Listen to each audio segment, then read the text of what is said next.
Assalamualaikum warahmatullahi wabarakatuh. Salam sejahtera buat kita semua. Salam Om Swastiastu, Namo Buddhaya, salam kebajikan. Balik lagi di channel YouTube Habib Safi, pakar bola, mengomentari sepak bola dengan kebahagiaan. Hari ini hari Rabu 17 Mei 2023. Baru saja kita merayakan kemenangan Indonesia yang mendapatkan medali emas di SEA Games Kamboja 2023 yang berhasil mengalahkan Thailand dengan skor 5-2. Selesai itu Thailand ya. Tapi itu udah gue bahas di video gue sebelumnya. Sekali lagi selamat buat timnas dan fans-fans timnas dan seluruh masyarakat Indonesia. Selamat, kita menang lawan Thailand bukan karena kita kuda hitam lagi kayak yang gue lihat. Kita sudah mentalnya tuh udah beda. Kita bukan menganggap diri kita kecil kalau kita berhadapan dengan Thailand, tapi kita udah sama, bahkan kita sudah di atas Thailand. Oke, selamat buat Rizky Ridho CS dan teman-teman Coach Indra Safri, seluruh jajaran, seluruh perangkat pertandingan. Selamat, kamu memang pantas menyelesaikan Thailand. Tapi di sini gue mau bahas Liga Champions, semifinal Liga Champions yang kemarin berarti mainnya di Giuseppe Meazza, walaupun sama San Siro dan Giuseppe Meazza itu Inter dan Milan satu kontrakan. Dan selamat sekali lagi buat Inter Milan yang lolos ke final nanti ya. Final menunggu lawan antara Madrid atau Manchester City. Nah, ini kita review sebentar pertandingan antara Inter Milan berhadapan dengan AC Milan. Dan begitu seperti kemarin 3-5-2 dipasang oleh Inzaghi. Sementara Pioli 4-2-3-1 plus Leao yang digadang-gadang kalau ada Leao ini akan ada perubahan skor atau bisa menjadi pembeda. Ternyata sama. Gimana sih?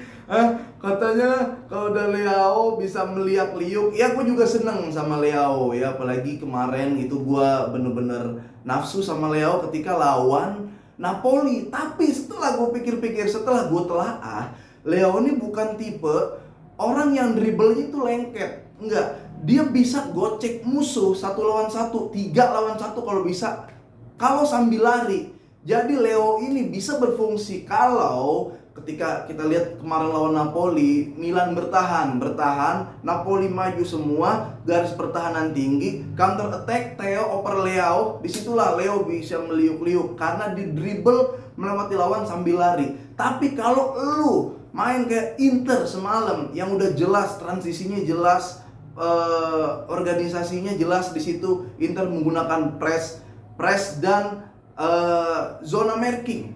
Dia itu hanya drop back, dia tuh hanya di belakang nunggu pemain lewat jalur yang dia tunggu. Jadi itu yang membuat Leo nggak bisa berbuat banyak karena Leo harus ngelewatin 2 pemain minimal ya. Dia harus ngelewatin Dumfries. Dumfries ini kan bisa dibilang fullback lah ya. Dia di Belanda kadang cenderung bertahan, di Inter ya naik turun karena dia memiliki speed, karena dia memiliki eksplosivitas yang cukup luar biasa. Jadi di situ Leo ditunggu Darmian, yang Darmian juga harus nunggu dia bisa ngelewatin Dumfries apa enggak, yang ternyata masih jauh jaraknya.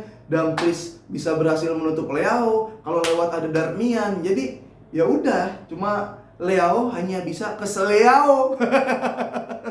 Nggak pengaruh banyak di situ ya.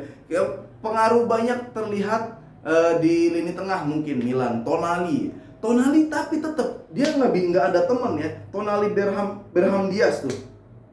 Kronik juga kayak ini Milan, ya Allah. Bisa tahu gak sih bola tuh gini. Ketika ada teman lu megang bola, dia harus berpikir, dia harus dribble, apakah dia harus passing. Udah jelas-jelas temen lu nggak bisa dribble jauh, nggak bisa ngelewatin 1-2 orang. Harusnya yang lain muncul, gelandang yang lain, biar kelihatan, biar bisa dipassing. Jadi yang terlihat adalah ketika Milan megang bola, dia itu ngoper orang yang diem. Bagaimana mau terjadi transisi, bagaimana mau terjadi build up. Jadi aduh, ini main rusak banget. Gini, banyak yang bilang kinerja wasit itu wasit UFC, dia nggak bakal tiup peluit kalau belum jatuh, belum geledak gitu. Lah, gimana nih temponya kayak begitu, mainnya juga kerasa kerusuk gitu kan. Kalau ditiup mulu ntar berpanjangan waktu lama, ntar panjang gitu perjalanan. Ya udah biarin aja kok, banyak bola advantage kok di situ kok. Jadi ya nggak banget gue ngeliat main Milan tuh. Gue bahkan nonton semalam kayak, kok bisa Milan ke semifinal gitu, kenapa nggak Napoli gitu. Lu kalau bisa negatif football sama Napoli, salah sendiri lu. Kebobolan cepet di menit awal leg pertama itu 2 gol 11 menit. Kalau bisa mungkin Milan bisa negatif football aja, karena dia megang bola bukan keahliannya gitu. Bahkan gue ngelihat gara-gara Milan Liga Champions tuh kelihatan downgrade. Ya walaupun banyak 3 klub di kanan semua bagannya dari kocokan, tapi ya Inter dibilang layak lolos, layak. Dia tahu kapan bertahan, kapan nyerang. Inzaghi yang dikabarkan sering salah pergantian pemain, tapi dia tahu dia masukin Lukaku kapan, dia narik yang lain juga kapan. Dia tahu Lukaku masuk redek dikit memang cara mainnya, tapi akhirnya Lautaro bisa punya ruang karena beberapa pemain ketarik sama Lukaku. Jadi gue nggak ngeliat Milan DNA nggak ngaruh DNA gitu kan. Lu bisa dikatakan DNA ya kalau emang tim lu lagi bagus aja. Madrid DNA Liga Champions ya skuadnya masih skuad yang sama sama kemarin. Cara mainnya dia udah tahu cara menanginnya. Milan waktu terprosok itu jauh banget, skuadnya ya kayak gitu. Gue ngeliat ya udah deh, ini bikin downgrade Liga Champions menurut gue.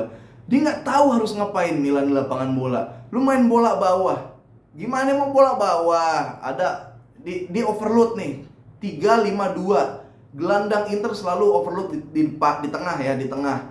Di situ udah pasti tuh jarak pemain tuh di 3-5-2, 2 gelandangnya itu harus pinter-pinter nge-scan, atau gelandang yang nggak dapat bola tuh harus pinter-pinter cari posisi. Ini nggak ada. Nggak, gimana mau ngoper, gimana bola mau jalan dari Krunic ke Tonali ke Berhami, nggak jalan kayak gitu. Hasilnya apa? Main dari pinggir ke kiri ya, Mesias nggak gocek-gocek, nggak cut inside ke dalam, nggak umpan yang jelas-jelas udah 3 kali, 4 kali, 5 kali percobaan bola atas, Giro gagal. Selalu ada yang motong, entah siapapun yang motong di belakang. Giro selalu ya jarang menang bola atas gitu kan. Jarang dia menang bola atas. ACRB main bagus, Barella kadang-kadang ke belakang, Bastoni juga udah siap kalau bola atas. Jadi nggak ada inovasi, nggak ada kreativitas, ya susah lu tembus kayak gitu. Gimana mau tembus? Mana peluang berapa sih on target? Gue nggak ini, coba kita lihat statistik. On target AC Milan, tendangan ke gawang. Ya ampun, tembakan Inter 15, Milan tembakan 5. Sementara shoot on target Inter punya 4, AC Milan punya 1. Gue lupa siapa bakal yang on target. Ball position menang ya wajar lah, operan menang ya wajar lah. Tapi ya udah, lu kalau efektif, lu nggak kreatif, bahkan gue nggak ngerti nih, shoot on target lu atau shoot ke arah gawang Milan ini probabilitas untuk terciptanya gol gede apa enggak? Enggak, gue rasa enggak. Onana nggak ngapa-ngapain di situ. Ya udah. Ya, memang harus kalah Milan kalau dilihat secara permainan ya. Gue sampai mikir ini kenapa nggak Napoli aja sih? Itu kan maksud gue, Napoli itu pasti beda gitu mainnya. Tapi ya Napolinya juga belum cukup umur, Kvara belum cukup umur, Osimhen belum cukup umur buat di Liga Champions. Mau nggak mau Milan harus maju ketemu Inter main kayak gitu. Lautaro kok di Argentina aneh-aneh gitu, tapi Lautaro di Liga Champions, Lautaro di Derby Le Madonnina, dia bisa menaruh AC Milan di laut. Jadi Lautaro, dia bisa mentaro AC Milan di laut. 3-0 agregat. Jadi kita lihat nanti siapa yang akan berhadapan dengan Inter Milan ya. Tapi kalau Inter Milan berhadapan dengan Manchester City, ya dua-duanya sih seru pasti lawan City, entah lawan Madrid. Kalau dia lawan City, gue yakin 30 atau 20 menit pertama itu garis pertahanan itu deep banget mainnya tuh Inter. Inter bisa bertahan seperti itu buat menanggulangi Haaland, menanggulangi bola-bola, sirkulasi bola cepat dari City seperti itu. Kalau ketemu Madrid, Kalau dia masih main negatif, masih ada kemungkinan menang. Tapi kalau lu mencoba terbuka main Madrid atau lu kepancing, Madrid sekarang tuh udah bisa delay bola ke belakang. Rudiger bisa dengan tenang main sama saya bukan tahu sama Alaba ke belakang, ke Courtois, walaupun Courtois nggak bisa passing, tapi setidaknya dia bisa menarik garis depan musuh ke depan dulu. Habis itu baru dia bisa bongkar pertahanan lawan. Jadi gitu. Ya, Milan intinya adalah Milan di semifinal sangat tidak layak. Milan membuat Liga Champions menjadi downgrade. Kalau ada yang bilang itu semalam wasit UFC, ya emang lu aja berdua. Inter sama Milan mainnya gerasak gerusuk.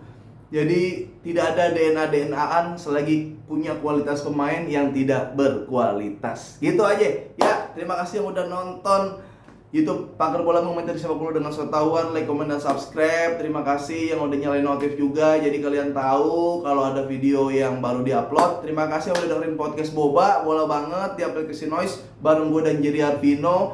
Itu ada seru tuh episode yang terbaru ini. Ada Oki Rengga dan Randika Jamil. Oki fans Milan, Randika Jamil fans Inter. Dan ada Kang Emir. Kang Emir ini salah satu punggawa di Interisti Klub Indonesia. Dan ada Mas Dika, ini juga salah satu punggawa di Milanisti Indonesia. Itu kita adu domba di situ, bukan main fisik tapi main verbal, adu argumen, adu prestasi, adu roasting. Oke? Sampai ketemu lagi di channel YouTube Abis Pakar Bola Mengomentari Sepak Bola dengan kebahagiaan. Vamos!